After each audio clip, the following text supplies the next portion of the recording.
The irony is that ghost stories always begin like this: I don't believe in ghosts, but. After all, no matter how a ghost story begins, it always hinges on the notion that, come on, of course, we believe in ghosts.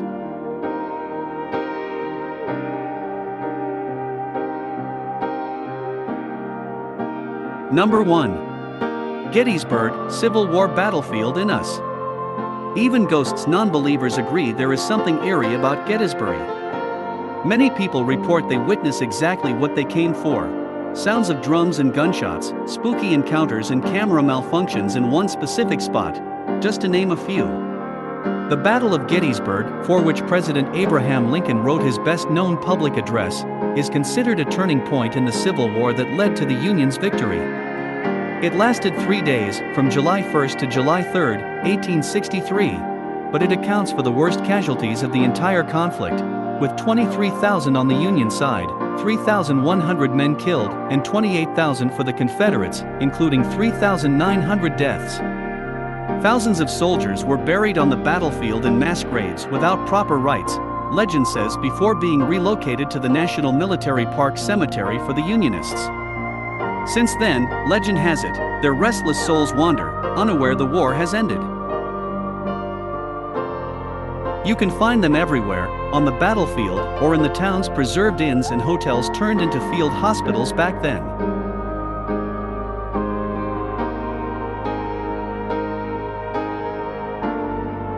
Number 2. Civil War Massacre Belchite, Spain. Shy lost souls wandering and briefly appearing in front of visitors, unexplainable forces attracting some to specific places of the town, recorded noises of planes, gunshots and bombs, like forever echoes of a drama which left an open wound in Spanish history. That wound, still unhealed, is the Spanish Civil War, and at its height in 1937, Belchite village, located in the Zaragoza province in the northeast of Spain, represented a strategic objective of the Republican forces to take over the nearby capital city of Zaragoza. Instead of being a simple step in their operation, it became the field of an intense battle opposing the Loyalist army, and that of General Francisco Franco's. Between August 24 and September 6, more than 5,000 people were killed, including half of Belchite's population. The town was left in rubble. As a way to illustrate the Republicans' violence, Franco decided to leave the old town in ruins and build a new Belchite nearby. All the survivors were relocated there, but they had to wait 15 years for it to be complete. If nothing particular happens in New Belchite, home to around 1,500 residents, the remains of old Belchite offer their share of chilling ghost stories. Some visitors say they felt a presence, someone watching them, sudden change of temperatures, and strange sounds. The ruins of the old village have been used as a film set for Terry Gilliam's The Adventures of Baron Munchausen, with the crew reporting the apparition of two women dressed in period costumes in Guillermo del Toro's Pan's Labyrinth. And in October 1986, members of the television program Quarta Dimension, The Fourth Dimension, spent a night in Belchite and came back with some spooky recordings of war sounds.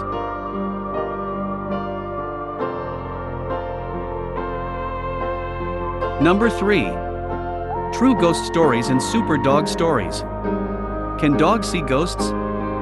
Well, there are plenty of dog experts out there, including veterinarians, who will attest to the fact that there's lots of documentation that could support the notion that dogs can sense paranormal activity.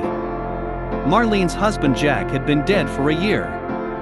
A year had gone by, but Marlene was still adjusting to widowhood.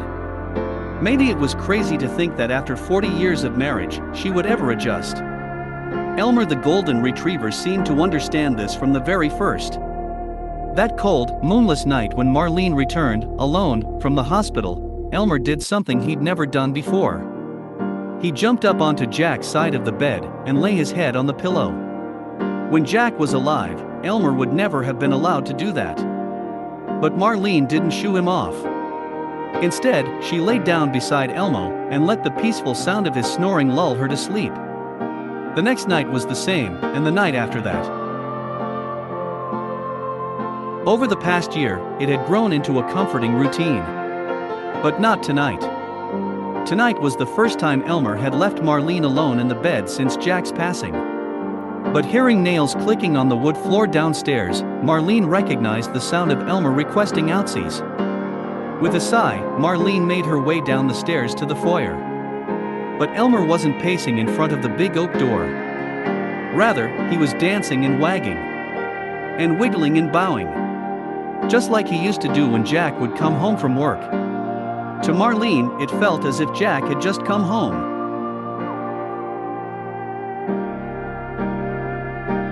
Number 4. Horror Stories, City of Screams, Afghanistan. According to locals, ghosts from this ancient royal citadel located in the valley of Bamyan, 150 miles northwest of Kabul, have been screaming for 800 years. You can hear them from miles away, at twilight, when they relive their massacre. In the spring 1221, the fortress built by Buddhist Ghurids in the 6th century became the theater of the final battle between Jalal ad-Din Mingburnu, last ruler of the Khwarezmian Empire, and the Mongol horde led by Genghis Khan. It is said that Khan's beloved grandson, Mutakin, had been killed on his mission to sack Bamyan. To avenge him, the Mongol leader went himself and ordered to kill every living creature in the city, children included. The ruins today bear the name of Shar-e-Gol-Gola, meaning City of Screams or City of Sorrows. The archaeological site, rich in Afghan history, is open to the public, and though its remaining walls stay quiet during the day, locals say that the night brings the echoes of fear and agony. Others claim the place comes back to life 8 centuries ago, and one can hear the bustle of the city and people calling each other.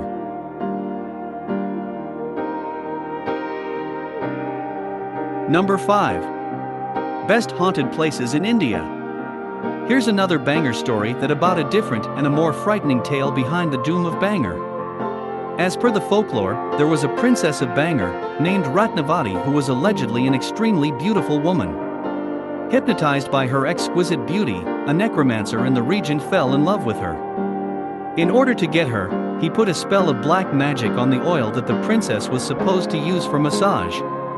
But before his dirty ploy could work, Princess Ratnavati got a whiff of his trickery and threw off the magic-laden oil onto a huge boulder in the vicinity. This was when the doomsday clock of Bangor Fort and the whole town was set in a countdown. The black magic worked its way and caused the boulder to crush the tantric to his death.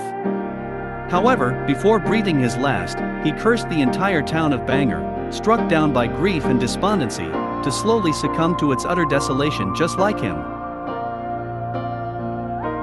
Proving his dreading last words right, the next year itself the ruler of Bangor suffered a calamitous defeat at the hands of an enemy. His entire army was annihilated and all of the inhabitants of Bangor were brutally massacred. While the fate of the princess is still a mystery, it is said that she was condemned to roam in the precincts of Bangor stuck in a limbo. It is said, all of the people of Bangor can still be heard in Bangor Fort at night, doomed to linger in this realm, never to leave the cold environs the place, hopeless and restless.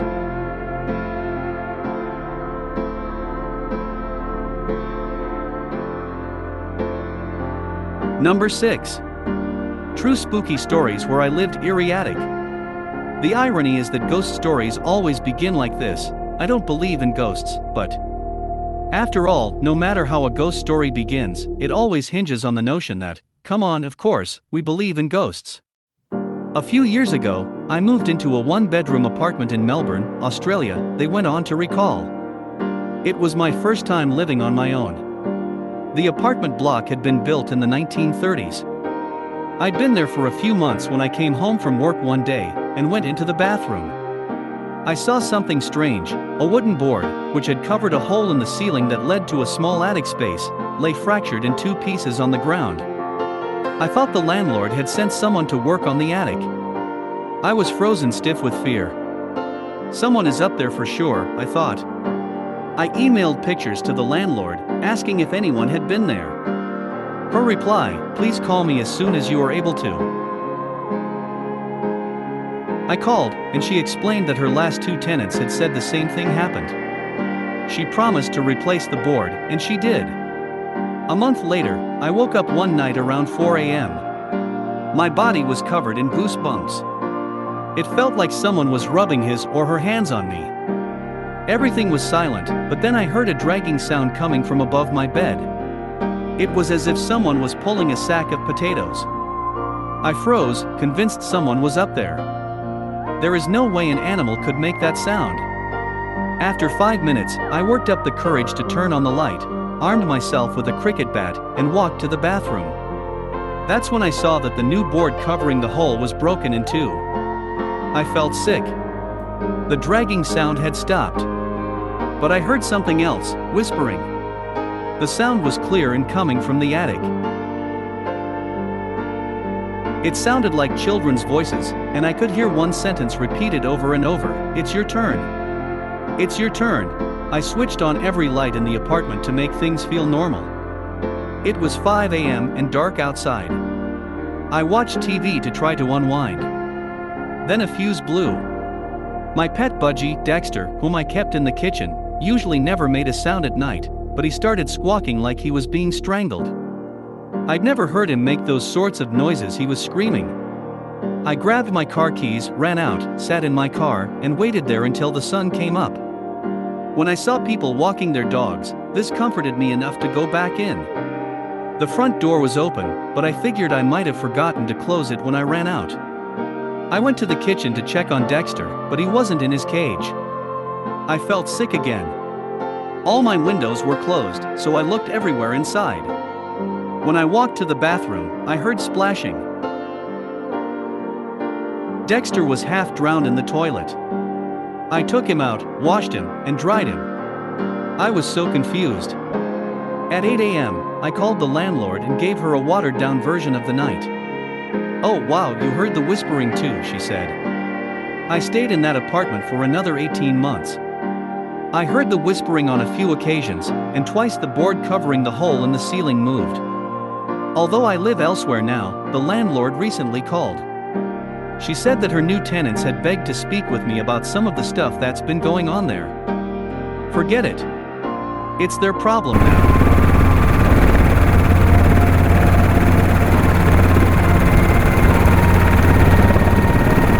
Number 7.